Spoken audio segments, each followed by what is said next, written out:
Buenas tardes, me presento. Soy Valentín de Jesús Bonilla. En este pequeño video veremos un resumen acerca de los temas vistos en mecánica de suelos. Soy estudiante de la carrera de Ingeniería Civil, cuarto semestre, y estudio en el Instituto Tecnológico Superior de Tlaloquitepec. Bien, comenzamos con la exposición de los temas, principalmente el tema 3, relaciones volumétricas y gravimétricas.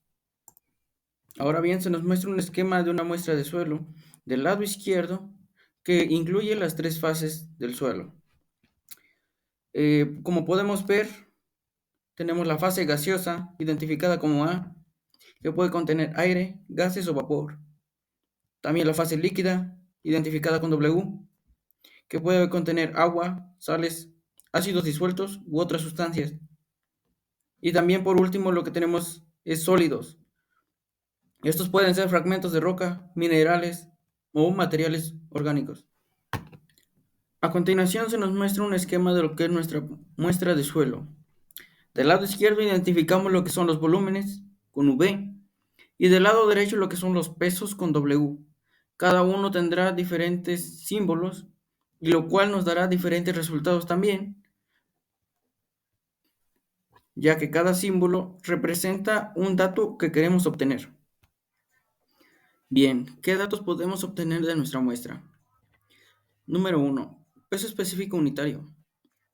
Es un producto de su densidad por la gravedad del peso de un cuerpo o sustancia dividido entre el volumen principal. Segundo, peso específico sumergido. Puede considerar el suelo saturado sumergido al sumergirse el suelo experimentado un empuje hacia arriba igual al peso del agua desalojada. Cuarto, el peso unitario de referencia. Este es el peso que se multiplica la densidad del agua por la gravedad, dado que su densidad es masa sobre volumen y el peso del producto de la masa por la gravedad. Quinto, el grado de saturación. Es un grado o la proporción de espacios vacíos, de un suelo o de una roca. El volumen total de vacíos es la relación porcentual entre el volumen del agua de una masa de suelo o una roca y el volumen total de espacios vacíos. Sexto, la humedad. Es la cantidad relativa de agua que se encuentra en el suelo respecto a una masa de sólidos o al volumen del suelo analizado. Se expresa en porcentaje y es una relación del peso del agua del espécimen y el peso de los sólidos. Séptimo, la gravedad específica de sólidos. Es la relación del peso unitario de un cuerpo referida a la densidad del agua en condiciones de laboratorio y por tanto su peso unitario. Los valores típicos de la gravedad específica están asociados con valores de los minerales constituyentes de la fase del sólido del suelo. Estos se encuentran entre los márgenes, por ejemplo, las gravas de 2.65 a 2.68, al igual que con las arenas de 2.65 a 2.68. Lo que cambiará será en los limos, que parte de 2.66 a 2.70, y en las arcillas de 2.68 a 2.80. Bien, ahora se presentan las fórmulas principales que ocuparemos para determinar los resultados requeridos o que queramos conocer. Como pueden ver, aquí hay otras fórmulas, las cuales son de gran utilidad. Todo dependerá de los datos que queramos obtener de nuestra muestra, tales como pesos o volúmenes. Para continuar con nuestro tema, vamos a presentar lo que es un ejercicio. Ok, el problema nos dice, una muestra de suelo seco tiene un peso de muestra igual a 260 gramos y ocupa un volumen de muestra de 200 centímetros cúbicos con una SS de 2.6. Determinar la relación de vacíos, porosidad, peso específico. Comenzaremos con lo que es el esquema de nuestra muestra de suelo. Bien, se nos indica que tenemos dos partes. Esta es la parte sólida y esta es la parte gaseosa. De este lado nosotros mostraremos lo que es W y de este lado lo que es V. Aquí va a ser VS y aquí va a ser VG. De este lado de igual manera va a ser WG y de este lado va a ser WS. Con los datos que ya se nos presentan vamos a comenzar con la primera fórmula. Esta será la del peso específico seco. La escribimos, que es igual a Y seco igual a lo que es nuestro peso de la muestra sobre volumen de la muestra. Estos datos, como lo comentaba, ya los tenemos. Entonces sería lo que es igual a el peso de la muestra son 260 gramos sobre el volumen de la muestra, que son 260 metros cúbicos, perdón. Lo que nos daría un igual de 1.30 gramos sobre centímetro cúbico. También podemos obtener nuestro volumen de sólidos. Obtenemos lo que es VS, volumen de sólidos, igual a lo que es W sobre SS por Y. Ahora podemos calcular lo que es nuestro volumen de sólidos. Aquí tenemos la fórmula, solamente lo que tenemos que hacer es sustituir. Que es igual peso, ya lo tenemos, de 260 gramos. SS es 2.61, perdón, 2.6. De igual manera podemos calcular lo que es el volumen de sólidos, solamente se trata de sustituir los datos. El peso ya lo tenemos, es 260 gramos, SS es igual a 2.6, que multiplicaremos por 1 gramo sobre centímetro cúbico, lo que nos dará un igual de 100 centímetros cúbicos.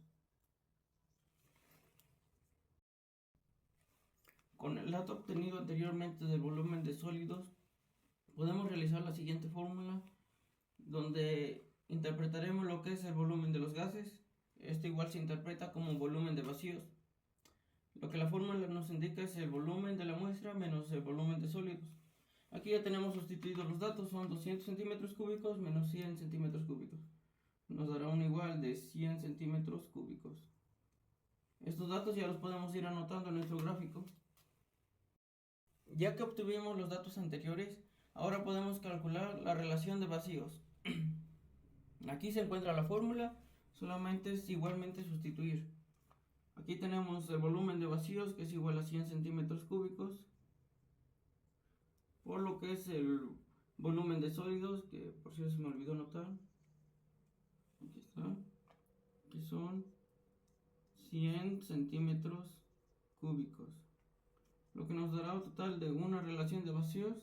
Calculamos también lo que es N, que significa porosidad. Sustituimos nuevamente lo que es volumen de vacíos, 100 centímetros cúbicos, sobre el volumen de la muestra, que son 200 centímetros cúbicos, lo que nos daría un igual de 0.5 y lo multiplicaremos por 100, ya que vamos a sacar un porcentaje. Esto daría un igual del 50% de porosidad. Ahora calcularemos el peso del agua. ¿Ok? La fórmula nos dice el peso específico del agua por el volumen de agua.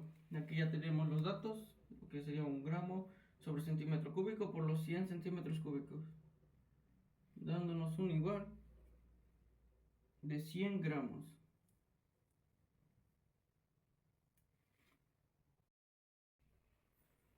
Ahora también calculamos lo que es el peso específico total. Aquí nos muestra lo que es el peso del agua sobre el volumen de vacíos.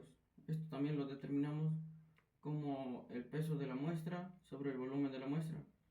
Los datos ya están aquí sustituidos y solamente hacemos la operación, que nos da un igual de 1.80 gramos sobre centímetro cúbico.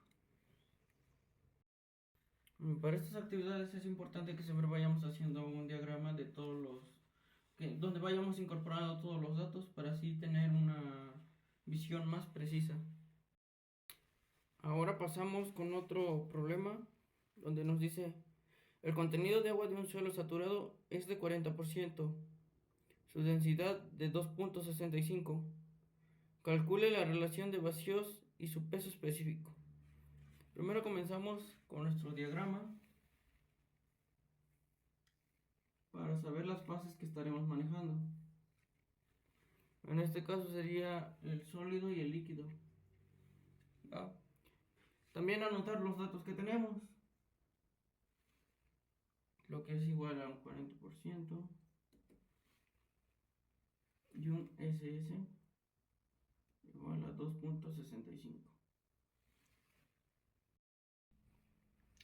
Ya teniendo los datos de SS es igual a 2.65, realizamos lo que es la fórmula del peso de sólidos sobre el volumen de sólidos por el peso específico de la muestra. Okay. Entonces, en este caso, en vez de dividir, vamos a buscar su multiplicación. Tenemos 2.65 por un metro cúbico. Teniendo en cuenta el dato de la SS, vamos a hacer la siguiente fórmula. Esto es WS, que significa peso de los sólidos, sobre el volumen de los sólidos por el peso específico de la muestra. Y en este lado se nos muestra el 2.65, que es SS, multiplicado por 1, que es el volumen de los sólidos, por el peso específico de la muestra, que es igual a 1 tonelada sobre metros cúbicos. Realizar la operación nos da un total de 2.65 toneladas. Ahora conoceremos lo que es el peso del agua. Ya tenemos lo que es el dato del porcentaje de agua, que es el 40%. Ok. Bien, ahora vamos a sustituir esta parte, que sería el WS, el peso de los sólidos, es igual al 40% del agua sobre los 100 centímetros, multiplicándolo por el 2.65, lo que nos daría un peso del agua igual a 1.06 toneladas. Estos datos lo anotamos sobre nuestro diagrama.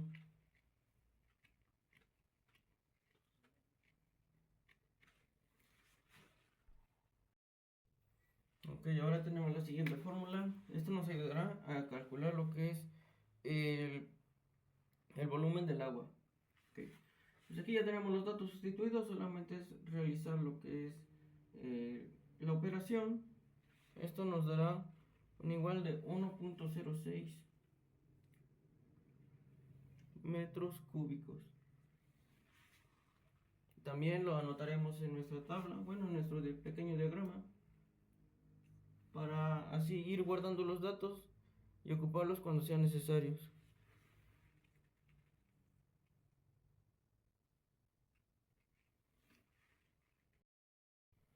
También podemos calcular nuestra relación de vacíos. Esta es una fórmula muy simple.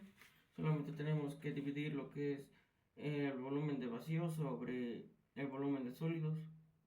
Los datos aquí los tenemos, 1.06 sobre un metro cúbico, que es nuestro volumen de sólidos.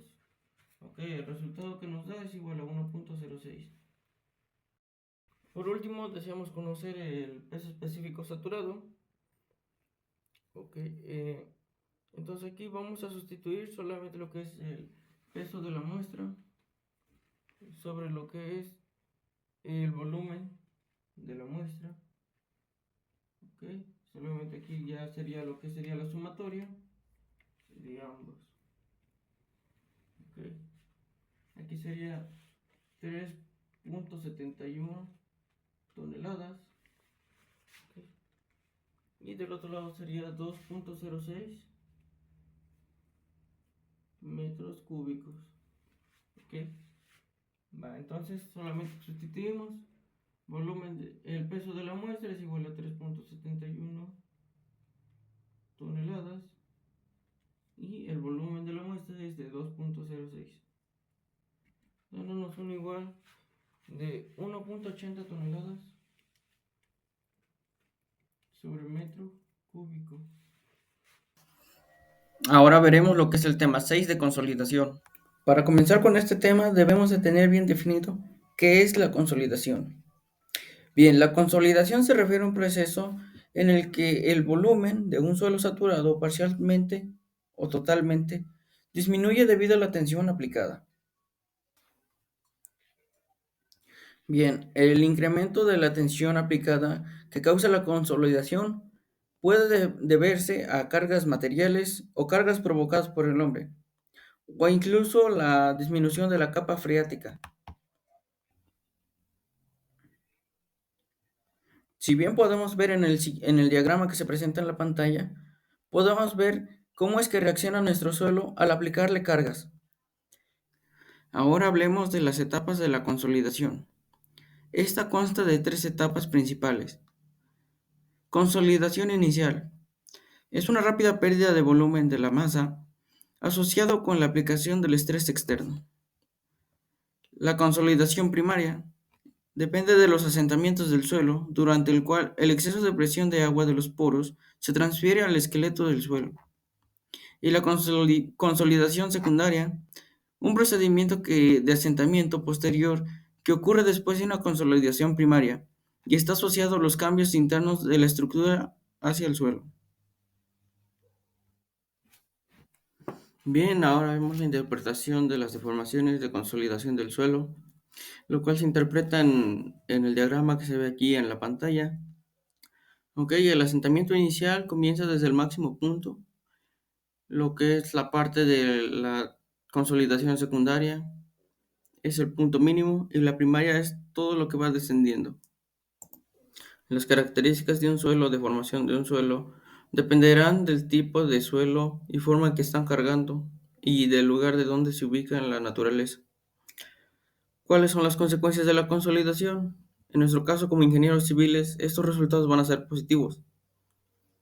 Uno, la reducción de volumen en poros, en asentamiento, y el segundo, el aumento de la presión efectiva. Por lo tanto, tendremos un incremento en la resistencia de los suelos.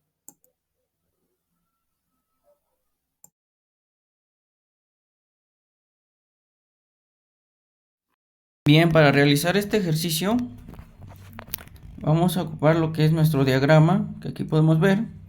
Todos los datos los vamos a obtener respecto a los puntos que se marcan, punto A, punto B, punto C y punto D. Aquí nos muestra la altura a la que se encuentran, el nivel freático, que se encuentra a una altura de 3.50 metros.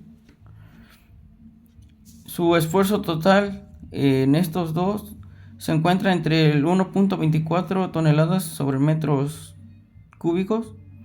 Después entre B y C se encuentra entre 1.39 toneladas sobre metro cúbico. Y después de C a D de 1.14 toneladas sobre metros cúbicos. Como pueden ver, hice la tablita, que son los datos que vamos a obtener. Todos estos con respecto a cada uno de estos datos que se nos están dando. Primero empezamos con el esfuerzo total. El esfuerzo total en A es 0. ¿Ok? Y esto se debe a que este trabajo se va a hacer con respecto del nivel freático hacia abajo. Aquí pues no tiene ninguna carga, es por eso que se denomina como 0. Ahora vamos con el esfuerzo total de B. Ok, esto nos debemos de definirlo por el peso específico, que es 1.24 toneladas sobre metros cúbicos sobre este. Ok, y lo multiplicaremos por su altura, que son 4 metros. Ok, más los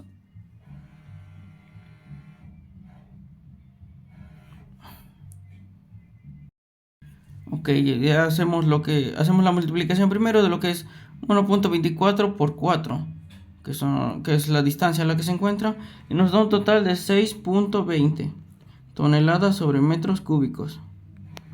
Y así sucesivamente vamos con los otros datos. Bueno, 39 por la altura que tiene entre este y este, que son 4 metros. Pero aquí sumamos el resultado anterior, que es esto. ¿Por qué? Porque la estructura de abajo va a estar cargando lo que tiene arriba. Entonces sumamos los 6.20 y nos va a dar un total de 11.71 toneladas sobre metros cúbicos.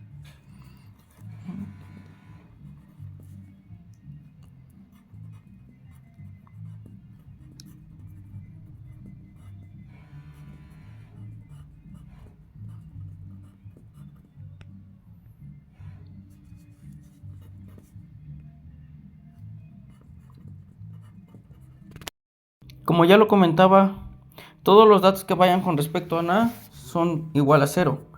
¿Por qué? Porque este se encuentra arriba del nivel freático, lo cual pues no estará presentando ningún esfuerzo. Ok, ahora vamos con la presión de poros. Ok, como ya lo mencioné, U de A va a ser 0. Ahora vamos con mu de B. Es igual. Aquí daremos lo que es el peso específico del agua, que sería 1 tonelada sobre metro cúbico.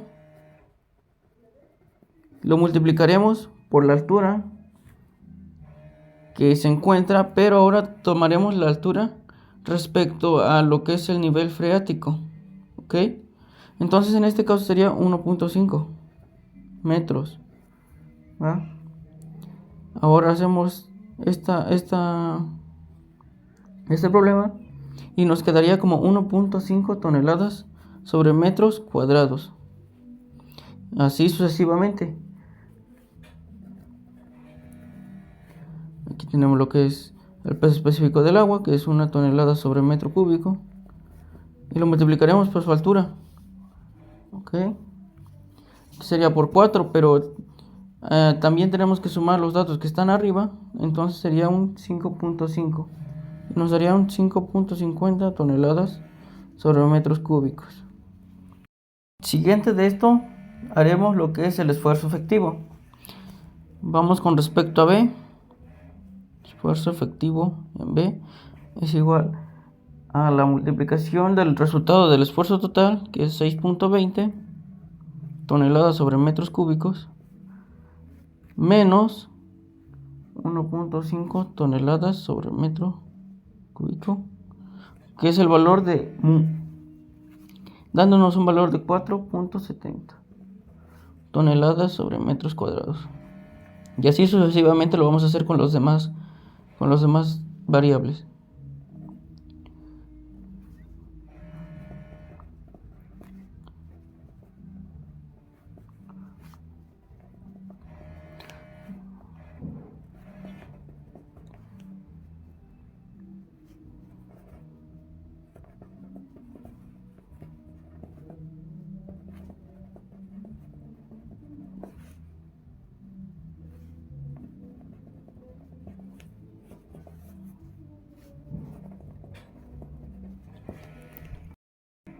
Por último, daremos el paso hacia nuestro peso específico.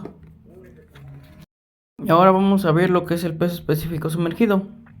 Siguiendo la fórmula, okay, vamos a ir con respecto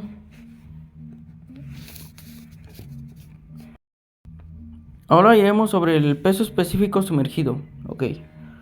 Primero que nada seguimos la fórmula. Esto será sobre B.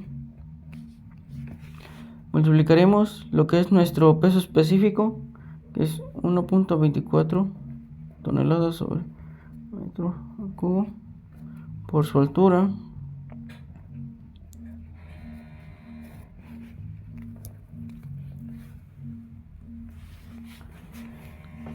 más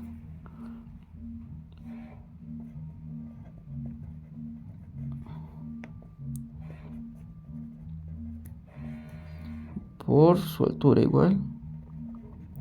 Esto nos dará un resultado de 4.70 toneladas sobre metros cuadrados. Lo mismo haremos con los otros datos que queremos obtener en los diferentes puntos. 4.70 es el valor anterior que teníamos.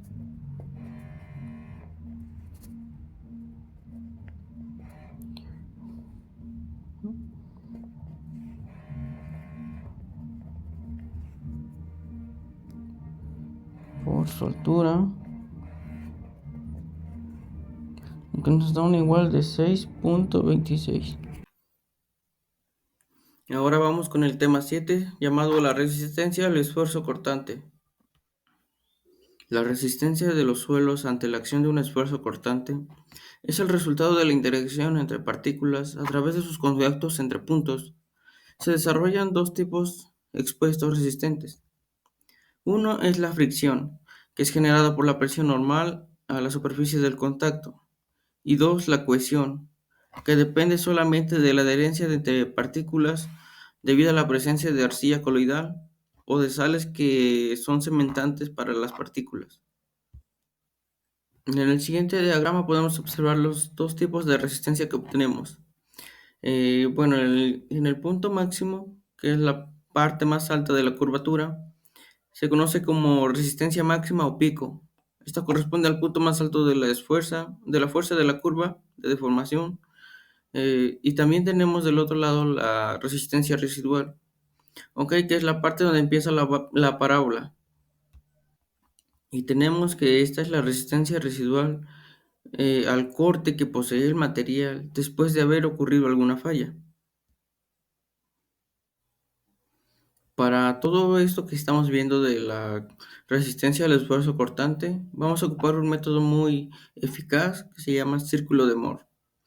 Bueno, antes de eso hay que saber que esto es un método gráfico que nos ayuda a determinar el estado tensional de los distintos puntos de un cuerpo entre las tensiones que existen en un cuerpo sometido a cierto estado de cargas y con ciertas restricciones. Las tensiones principales, que son las tensiones que existen sobre ciertos planos del cuerpo, donde estas tensiones son simultáneas, son de gran importancia para el estudio de la resistencia mecánica. Este se utiliza para representar o describir la resistencia cortante de los suelos, que de una manera envolvente de falla eh, equivale a una combinación crítica del esfuerzo al ser alcanzado. Tenemos lo que son los conceptos generales sobre este tema. Ok, se le ha denominado resistencia al límite de esfuerzo cortantes o esfuerzo máximo, el que es capaz que tiene un suelo de resistir antes de provocar una falla por la movilización de partículas a causa de una aparente disminución de presión de polo dentro de la masa. Esa resistencia se debe a la suma de las siguientes dos resistencias dentro de la misma. Aquí tenemos la operación y fórmula que vamos a ocupar.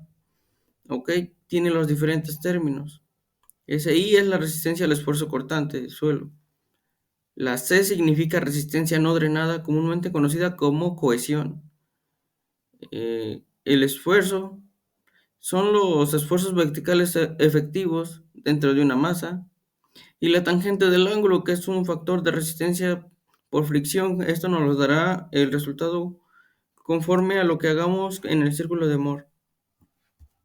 Para hacer de su conocimiento, bueno, nosotros en laboratorio realizamos lo que fue la práctica Proctor estándar y lo que es la prueba con presión triaxial.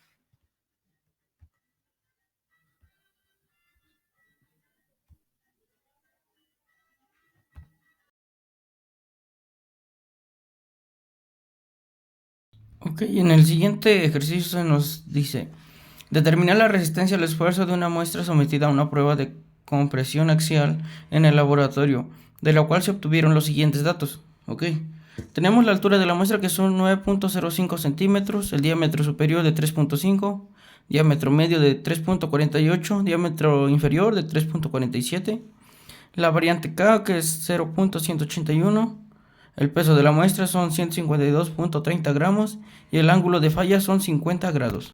Para comenzar con la resolución de estos problemas, lo principal que tenemos que resolver es esta fórmula, donde nos mostrará nuestra área real. Ok, esta fórmula se hará sustituyendo los datos que nos piden. Área superior respecto a este diagrama, que son 3.50 más 4 veces el área media, que son 3.48 más el área inferior, que son 3.47. Todo esto se dividirá entre 6, dándonos un resultado de 9.52 centímetros cuadrados. Ok, para continuar con nuestro trabajo, esta tablita, bueno, la tenemos que llenar. Estos datos que ya están aquí, estos ya se nos han dado, ok. Ahora vamos a definir lo que es porcentaje, epsilon, ok. Bueno, ahora vamos a tomar los datos que nos piden. La fórmula es esta. Lo que tenemos es el valor de S, que es igual a 0.600. Eso lo vamos a dividir sobre la altura de nuestra muestra, pero convertido a milímetros, lo que sea 905 milímetros. Ok, nos daría un resultado igual a lo que es 0.66. 0.66. Ok, bueno, estos datos pues ya vieron, ahora sí, esta solamente es la sustitución. Ok, entonces, como ya vieron qué datos estoy poniendo, solamente voy a poner ya los resultados de todas las operaciones. Ok, aquí ya se muestran todos los resultados que me salieron. Ahora seguiré con la columna del área corregida. La fórmula que se muestra es esta. Ok, ahora vamos a solucionar siquiera un dato y después solamente colocaré los resultados. Ok.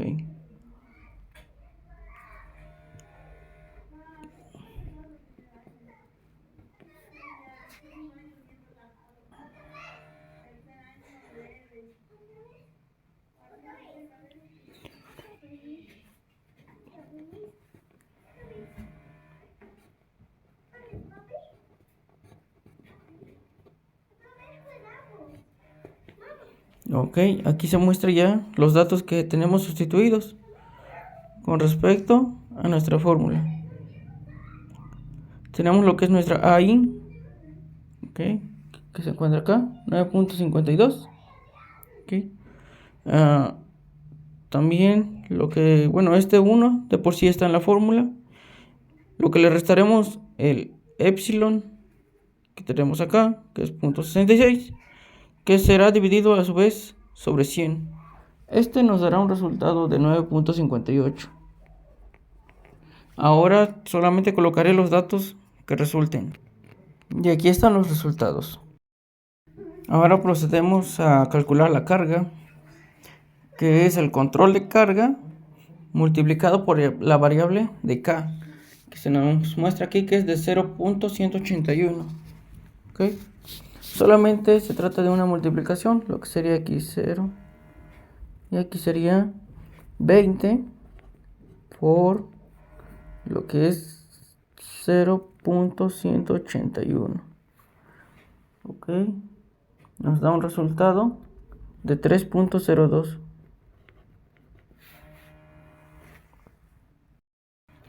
Ahora bien, solo les daré los demás resultados para evitar todo el procedimiento. Les comenté, aquí están los resultados. Y ahora seguiremos con lo que es el esfuerzo. El esfuerzo lo identificaremos con esta fórmula: carga sobre área corregida. ¿Okay? Haré los primeros datos y después ya solamente les mostraré los resultados. En este caso es igual a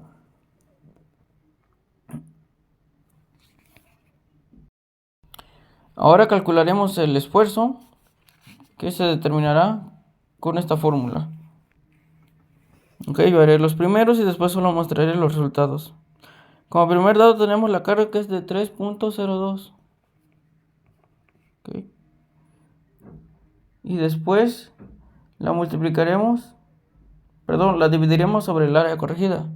Esto sobre 9.58. Okay. Y esto nos dará un resultado de 0.32. Ok, aquí se muestran los resultados. Ok, y aquí hay que tener muy en cuenta este dato, que es el esfuerzo máximo que se obtuvo. Este dato nos servirá para calcular el círculo de Moore. Después graficaremos nuestros datos con el eje de las Y en el esfuerzo y en el de las x epsilon. Y este será el resultado que nos saldrá. Ahora comenzaremos a realizar lo que es nuestro círculo de Moore. ¿Ok? Es necesario y muy importante que tenga simetría tanto en los ejes de X y el eje de Y. Por ejemplo, aquí tengo tres cuadritos, de esta manera igual tengo tres cuadritos. Ahora, recordando el dato que tenemos que es del esfuerzo máximo de 3.03 kilogramos sobre centímetros cúbicos. Ok, recordando los datos anteriores, el esfuerzo máximo es esto. Ahora encontraremos su centro. El centro se encuentra con esta fórmula. El esfuerzo máximo sobre 2 es igual a el esfuerzo máximo que tuvimos, 3.03, lo dividimos sobre 2 y nos dará un resultado de 1.52. Ahora buscaremos este resultado entre estas, ¿ok? Haciendo simetría al 1.52. Ahora ya encontramos lo que es el centro. El siguiente paso es solamente poner nuestro compás sobre este punto, tocando el inicio de toda nuestra gráfica y transportarlo hasta donde nos dé. Esto se supone que nos dará hasta el esfuerzo máximo de 3.03. Esto es un aproximado. Recordemos que en los datos que se nos dio al inicio, el grado de falla son 50 grados. Ok, ahora tenemos que mantener eso en mente aquí. Con ayuda de un transportador nos ubicaremos en nuestro centro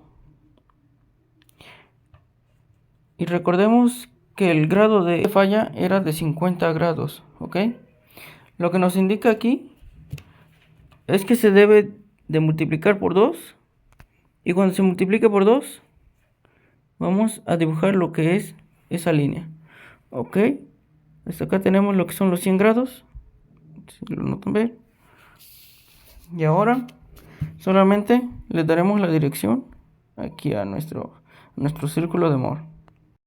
Ok, trabajaremos aquí y ahora tenemos que dibujar la tangente. Ok, esta parte tenemos que ubicar donde choquen ambos puntos, pero que no choquen con algún otro punto. Ok, para llevar su dirección. Ok, aquí ya tenemos lo que es nuestra circunferencia y tenemos lo que es la tangente. Esta sería nuestra tangente y aquí será su grado de abertura. Ok, ahora lo aplicaremos en la siguiente fórmula. Ya lo tenemos aquí. SI, tenemos lo que es la cohesión. La cohesión es el resultado que nos dio acá, miren. Esto es un aproximado de 1.21 kilogramos sobre metros cúbicos. Ok, entonces eso lo aplicaremos aquí en la fórmula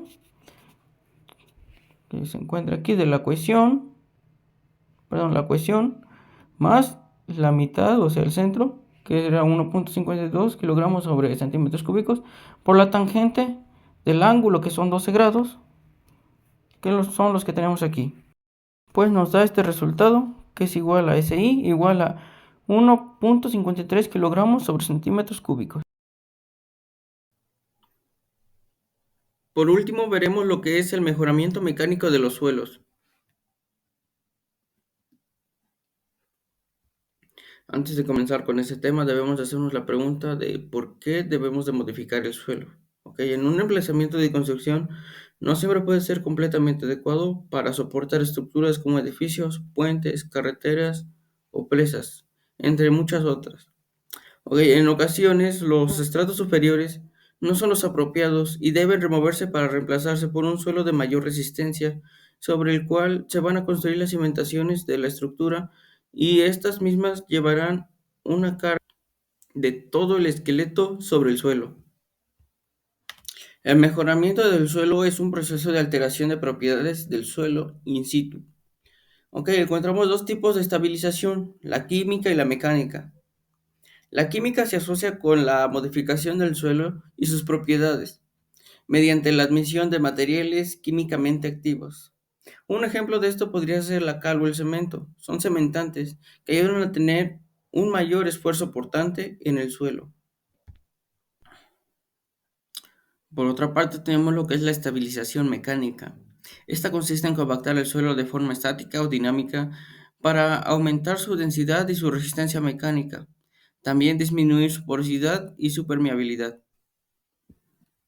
Y también por su parte tenemos lo que es la compactación dinámica. Esta es una técnica de mejora del terreno que densifica y aumenta la capacidad portante de los rellenos en suelos granulares y sueltos, utilizando la caída libre de un peso. Y también nuestro trabajo con la compactación estática o por presión. Este trabajo se logra utilizando una máquina pesada cuyo peso comprime las partículas del suelo sin necesidad del movimiento vibratorio. ¿Cuáles son nuestros objetivos principales como ingenieros al modificar el suelo? A. Aumentar la capacidad portante del mismo suelo. B. Disminuir el asentamiento de las estructuras. C. Controlar los cambios volumétricos indeseables. D. Reducir la permeabilidad del suelo. E. Aumentar la estabilidad en los taludes. La compactación dependerá de la energía de compactación, por el tipo y graduación del suelo, y el grado de compactación depende de los contenidos del peso unitario seco. Ahora les mostraré algunos de los principales métodos de mejoramiento mecánico de los suelos. Tenemos el método de Terraprobe. Este consiste en hundir y extraer un tubo de acero de unos 80 centímetros de diámetro de un extremo abierto con vibraciones verticales inducidas por un vibratorio externo. Bueno, esta técnica nos ayudará a compactar suelos arenosos, secos, saturados, pudiendo alcanzar profundidades de 15 a 20 metros. Sin embargo, no son eficientes en los primeros 4 metros. Columna de grava. Puede ejecutarse utilizando una vibración profunda en los suelos cohesivos de más de un 15% de contenidos finos mediante la vibrosustitución. La alimentación de grava se realiza por arriba y se utiliza el agua a presión para facilitar la inducción del vibrador en el terreno. Por tanto, este procedimiento también se denomina como columna de gravas por vía húmeda. También tenemos lo que es el vibrodesplazamiento. Junto con la vibrosustitución son técnicas de mejora del terreno de vibración profunda. Estas son empleadas para ejecutar en columnas de gravas en terrenos cohesivos. Estas se diferencian por el sistema del aporte de la grava que se realiza en el fondo por el uso del aire comprimido en lugar de agua a presión. Para su ejecución, por tanto, este procedimiento también se denomina columnas de grava por vía vibrocompactación, y este consiste en inducir un vibrador en el terreno para conseguir la densificación. Esto consiste en una vibración profunda. Si el terreno es poco cohesivo, tiene un contenido de finos inferior a un 10% o 15%, dicha técnica se denomina vibrocompactación o también vibroflotación. Este método permite tratar eficazmente nuestro terreno en profundidades de 15 a 20 metros. Esto ayuda a la prevención de la licuefacción de los suelos, en el tratamiento de los terraplenes hidráulicos y de plataformas ganadas al mar, por dragado de pozos de cimentación, muelles fluviales e interior de cajones. Ahora tenemos lo que es la compactación dinámica. Esto ya lo habíamos metido en una parte de la introducción de lo que son estas técnicas, pero es importante recalcarlas. Bueno, esta es una técnica de mejora del terreno que identifica y aumenta la capacidad portante del suelo granular a rellenos utilizando la caída libre de un peso. Para esto se requiere una grúa capaz de soltar una masa de entre 10, 20 y 30 toneladas desde una altura de caída libre entre 10 y 20 metros, realizando impactos repetidos sobre diferentes puntos. Ahora tenemos lo que es la voladura o blasting. Es una técnica que puede ser utilizada con éxito en la densificación de suelos granulares. Se trata de colocar cargas explosivas a profundidades que en el suelo granulares poco densos, con menos del 20% en limos y el 5% en arcillas, provocando una licuefacción y posterior su consolidación. Precarga o preconsolidación. Esta consiste en aplicar a un terreno una carga igual o superior a la que se producirá en el servicio de las estructuras que vamos a apoyar en él. Esto va a provocar su consolidación. De igual manera, en este factor, uno de los más limitantes de esta técnica es el tiempo necesario para su consolidación, ya que puede tardar años. Bueno, con esto concluimos los temas vistos en clase. También fue un breve resumen, la verdad es que no me dio tiempo de meter toda la información, pero pues metí lo que fuera lo más relevante. Gracias por su atención y de antemano, buena tarde.